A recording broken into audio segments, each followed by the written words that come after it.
Hey everyone, thank you for coming back to my channel. So just a quick disclaimer, I have my daughter here with me, so if you hear her, I apologize.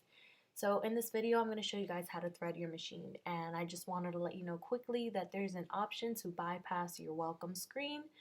If you go into the settings, it will say opening screen and then you click off. That's what I was doing in the beginning of the video. So I'm just taking out my bobbin thread so that I can show you guys from scratch, and I'm taking off my upper thread since it's white, and I'm going to change it to a darker color just for the sake of the video for you guys to be able to see a little bit better.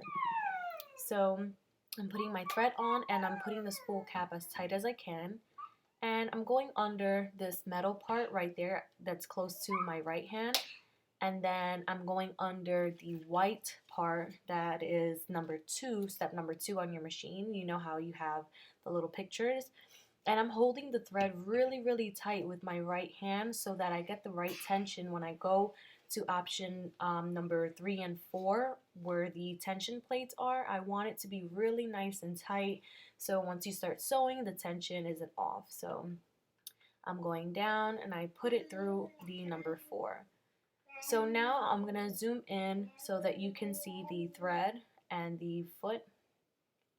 And I'm sorry here, I'm really not good with recording with this camera, but so I'm just going to move my machine a little bit. So you see it's instruction or step number, whatever you want to call it, but number 6.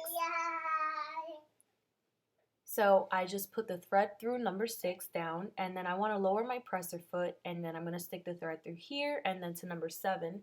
And then you have the thread cutter, and most people cut their thread. I don't really ever have an issue or anything. So that's number 8, and then step number 9 is to press the automatic needle threader down, just like that. And then you want to make sure you hold it for a second. Don't let it just spring up because it'll mess up your thread cutter. It'll mess up your automatic needle threader over time. So you just want to pull the thread out in the back, and then you are all set. Then you're going to take your bobbin, and it's going to usually come like this. You press that little tab, it'll snap open. And you want to make sure that your bobbin is counterclockwise, so you don't want the thread to be hanging on the right side. You want it to be hanging on the left side. And there's a little picture there on your machine that can show you. So you want to hold your bobbin in place with one hand and then slide the thread through this little groove.